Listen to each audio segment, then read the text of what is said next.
de la mañana a la noche, de la noche a la mañana, en grandes olas azules y encajes de espumas blancas, te va llegando el saludo permanente de la patria. Ay, hermanita perdida, hermanita, vuelve a casa.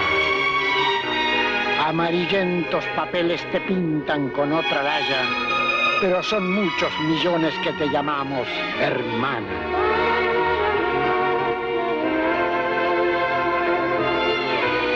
Malvinas, tierra cautiva de un rubio tiempo pirata.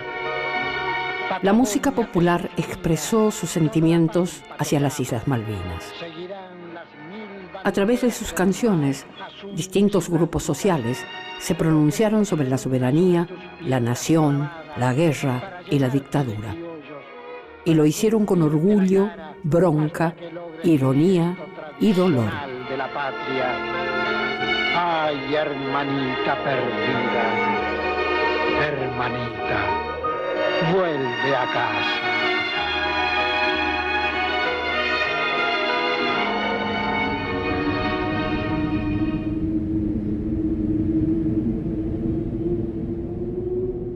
Indudablemente una de las historias, de las canciones más emblemáticas de la guerra es La hermanita perdida de Atahualpa Yupanqui, la música de Ariel Ramírez, el texto de Atahualpa Yupanqui y la música de Ariel Ramírez, que es una canción muy emblemática y muy llena del amor que tenemos todos por las islas, y contado por Yupanqui maravillosamente, porque Yupanqui cuenta que para él las islas eran eso, lo que aprendió en los manuales de estudio, de historia, y de golpe, hasta que cuando grande comprendió lo que eran las islas y lo que era la usurpación y lo que significaba la usurpación.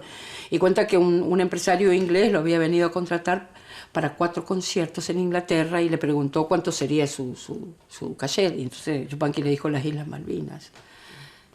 Entonces me parece que Yupanqui deja impuesta su pensamiento en esta maravillosa canción, ¿no?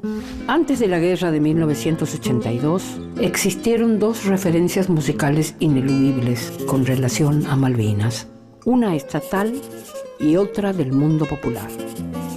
La primera es la Marcha de las Malvinas, compuesta en 1939 por José Thierry y Carlos Obligado. Esta canción patria surgió como resultado de un concurso convocado por la Junta de Recuperación de las Islas Malvinas durante la presidencia de Roberto M. Ortiz. Con el tiempo se transformó en una de las marchas entonadas con más vehemencia en las escuelas. Generaciones de argentinos cantaron una y otra vez: tras su manto de neblinas, no las hemos de olvidar. La segunda referencia es La hermanita perdida, una letra compuesta por Atahualpa Yupanqui en 1971 y musicalizada por Ariel Ramírez en 1980. La letra de esta canción se volvió popular, entre otras cosas, porque se difundió a través de los libros de textos escolares. Representa a las islas como un ser querido que fue separado de su familia y al que se lo está esperando. Son muchos millones de argentinos los que llaman a esa tierra hermana. El tema, además, tiene un marcado tono antiimperialista. En él se habla de un rubio tiempo pirata. Estas 2 canciones, a pesar de tener diferentes orígenes, hablan del amor por las islas y del irrenunciable deseo de recuperarlas. Son 2 de los tantos ejemplos que señalan la fuerza de la presencia de Malvinas en la cultura nacional antes de la guerra de 1982.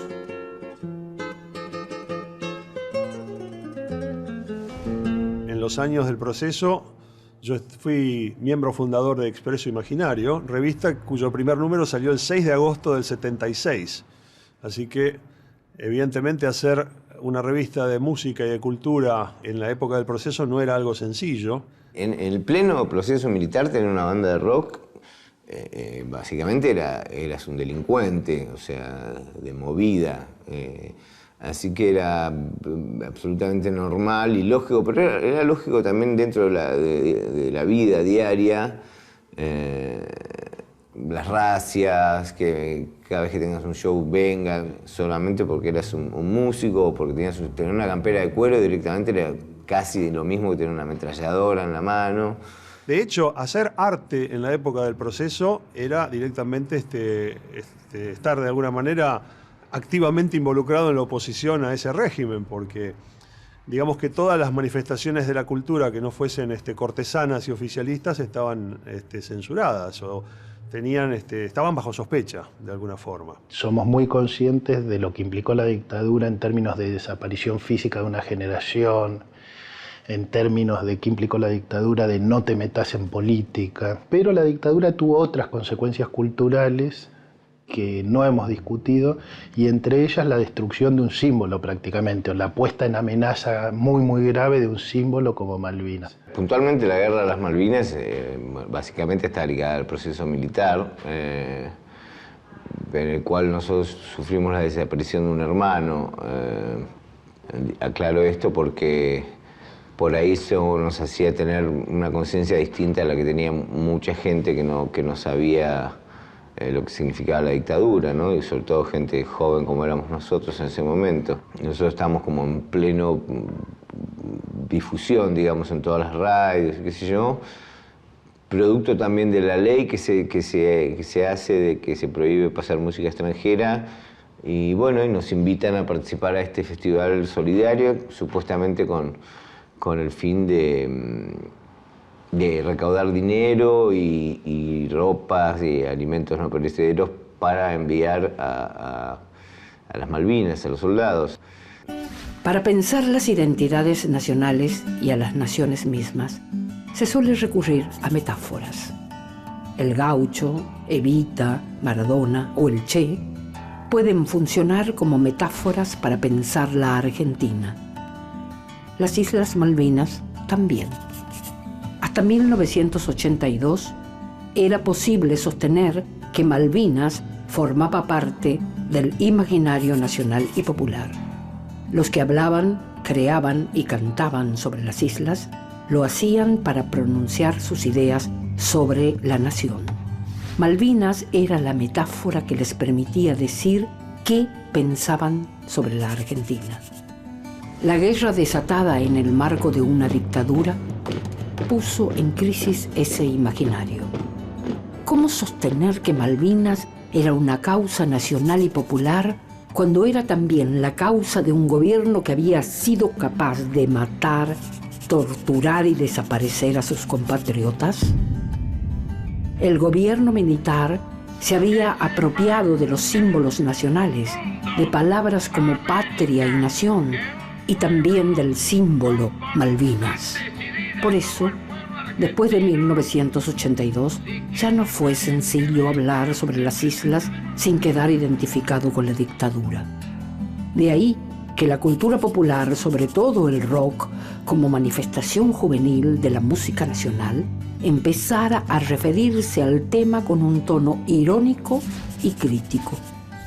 Pero previamente a este cambio de tono, el rock también se sumó a las acciones sociales que acompañaron la Guerra de Malvinas. El 16 de mayo de 1982, en Buenos Aires, en el Estadio Óvaras, se realizó el Festival de la Solidaridad Latinoamericana. Se llevó a cabo con el fin de exigir la paz en las Islas Malvinas, recaudar víveres y ropas para los combatientes y agradecer la solidaridad de los países latinoamericanos. Sin embargo, muchos interpretaron este festival como un gesto complaciente para con la junta militar. El recital fue transmitido por televisión y concurrieron alrededor de 60.000 personas, la mayoría jóvenes. Participaron muchos músicos de la escena rockera: Charly García, Luis Alberto Spinetta, León Gieco, Lito Nevia, David Lebón, Rubén Rada, Raúl Porchetto, Papo, Miguel Cantilo, Edelmiro Molinari, Ricardo Soule, Javier Martínez, entre otros. He de gritarle a los vientos hasta reventar, aunque solo quede tiempo en mi lugar. Sí, la mística del rock dice que hay que de alguna manera es un tipo de música, digámoslo así, antisistema, esto con muchísimas comillas. Uno podría decir que lo que sucede en ese momento, para algunos músicos de rock, el rock aparece cooptado por el poder y al sistema al que se suponía que se oponían. El Festival para la Solidaridad Latinoamericana yo creo que ha sido el objeto de una polémica un poco estéril a lo largo de los años, porque hubo gente que intentó de alguna forma vincular a los músicos con una especie de colaboracionismo con el proceso. Para mí eso es un dislate. Si quiero me toco el alma, pues mi carne ya no es nada. Se terminó encontrando un punto intermedio en la conciencia de la mayoría, que fue hacer lo que se hacía por la paz, aunque luego eso no haya salido manifestado en los cortes de la televisión, porque evidentemente a la cúpula militar no le importaba que eso fuese así. Ya lo estoy queriendo, ya me estoy volviendo canción, barro tal vez. O sea que la idea fue solidaridad, pero con los chicos, y nunca una cuestión asociada con solidaridad con la guerra o con los militares. Y eso para mí me quedó absolutamente claro. Y es que este es mi corte, el salón del hacha golpeará, donde el río se caerá para canción.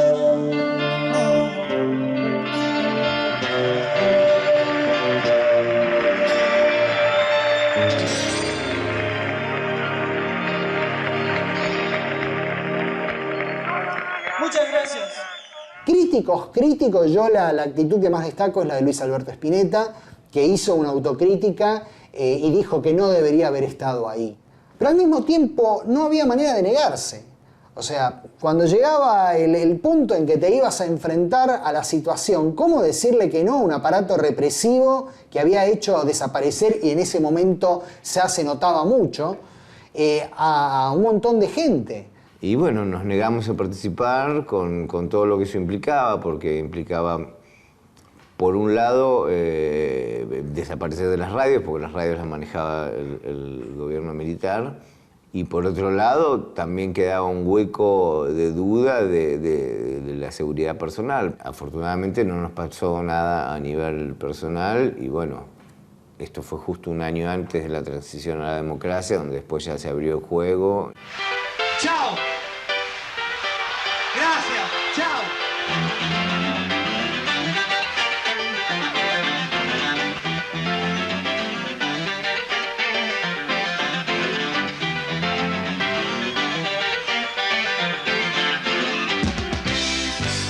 Charlie hace una canción como No bombardeen Buenos Aires, que la escribe en pleno Malvinas, donde decía que por un lado, bueno, los chicos amaban a Clash, que era el símbolo de la New Wave, de esa nueva música que empezaba a invadir Buenos Aires también y el resto del país. No vamos a Buenos Aires, no nos podemos defender. Los pibes de mi barrio se escondieron en los caños, espían al cielo, usan casco, curten mambos, escuchando a Clash. Escuchando a Clash, sandinista. Pero que por otro lado era una música que se hacía en un país que en ese momento, por las circunstancias terribles del país, era nuestro enemigo. Entonces esa dicotomía, esa sensación de angustia está muy bien reflejada en No bombardeen Buenos Aires. Locuras de poder, locuras de poder. Uno podría decir, lo que aparece detrás de No bombardeen Buenos Aires es, no se puede hablar de Malvinas por fuera de una dictadura militar que se va a la guerra. Malvinas obliga a redefinir el lugar del rock, de lo que llamamos rock nacional. El efecto guerra de Malvinas sobre la cultura argentina, sobre la cultura popular, sobre las artes, es un efecto muy nocivo en el sentido de que la nación queda estereotipada y encerrada en un lugar muy fijo.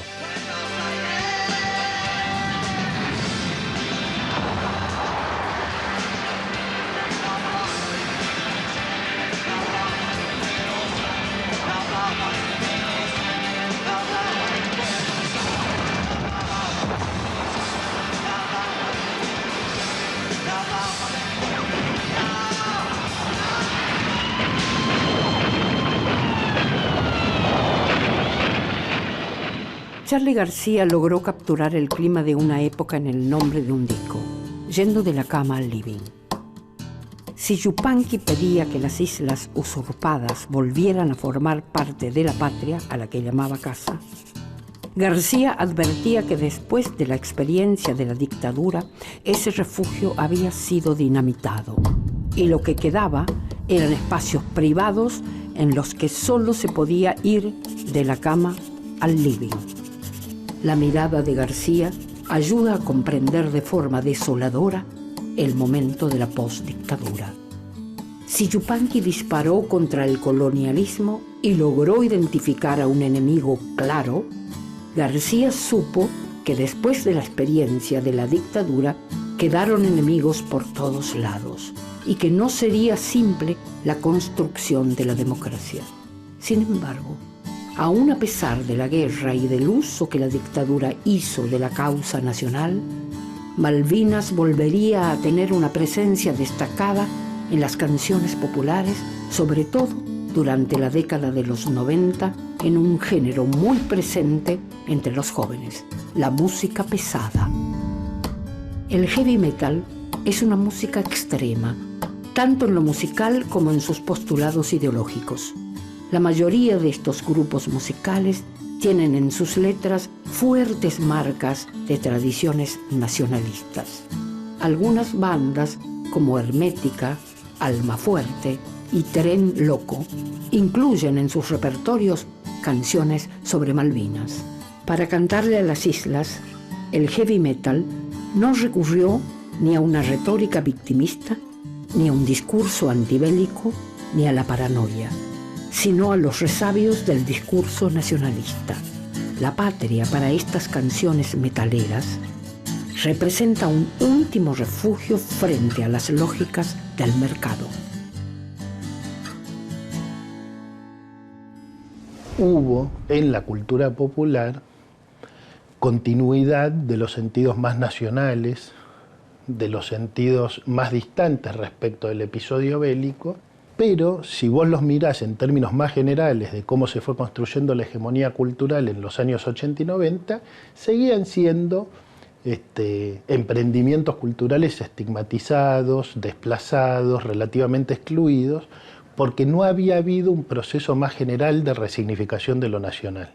Yo creo que el heavy metal fue un ángulo de oposición muy fuerte al proceso. De hecho, el rock no se persiguió sistemáticamente durante el proceso como alguna gente cree, sino algunas aristas del rock, como el heavy metal. Gente que trató acerca de la guerra de Malvinas, tenés desde bandas muy encumbradas, como es el caso de Rata Blanca con Gente del Sur, tenés a Almafuerte con El Visitante, que encima fue parte de una película, Tren Loco y una encarnación previa, digamos así, de Tren Loco, donde estaba Gustavo Zavala específicamente, se llamaba Apocalipsis, que tiene un tema enormemente descriptivo que se llama precisamente 1982. De modo que la cantidad de bandas que abordaron el tema son muchas, pero lo que varía mucho justamente es el enfoque.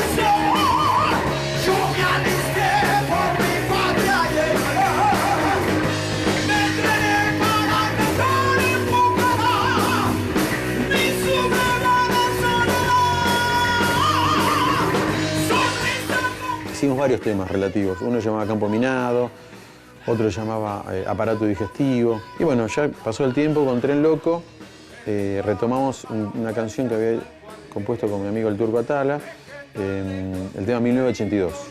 Me avisaron que la guerra estaba ahí, muerto de hambre y sin abrigo que poner. Holocausto y una sinfonía mortal, juntando los pedazos de mi amigo muerto. Que de trinchera, maldito hambre, la desigual lucha de siempre de Tecambre. El encuentro con la muerte, cambio mi vida y mi suerte, con la tacha por un lado y cañé emborrachado, y la muerte de soldados de sol. La historia de un militar, no un represor, sino un aviador que eligió ir a la guerra, que se entrenó toda la vida, y un colimba que no eligió la guerra, una lucha desigual contra una superpotencia militar, tienen esa desgracia, ¿no? Y en la canción se terminan uniendo al final, ¿no? por las vicisitudes de esa misma guerra. Creo que lo que contamos es para que las generaciones del futuro sepan que hubo una banda que contó lo que pasa ahora, ¿no? Lo que nos pasa a nosotros. Quizá dentro de las generaciones próximas puedan saber o no se olviden de lo que pasaba en este momento, ¿no? Y bueno, creo que Malvinas es un tema que va a seguir estando y es bueno que una banda de rock o de heavy metal las tenga en la memoria.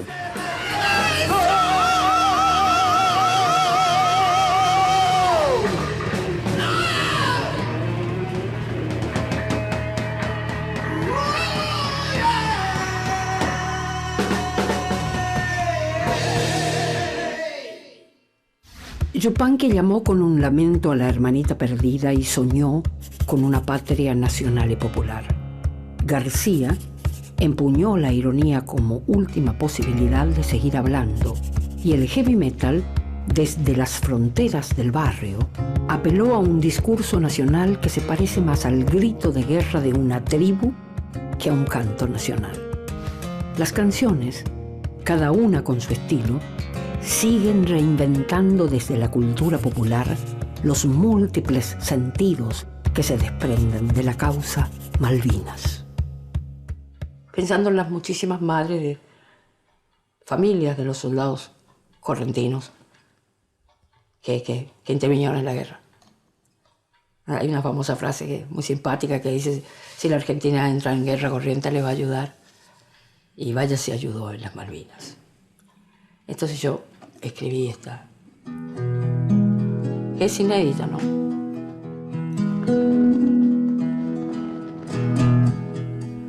Lejos pasa el camino y ella mirando la tardecita entre los naranjos, tan sin apuro apagándose.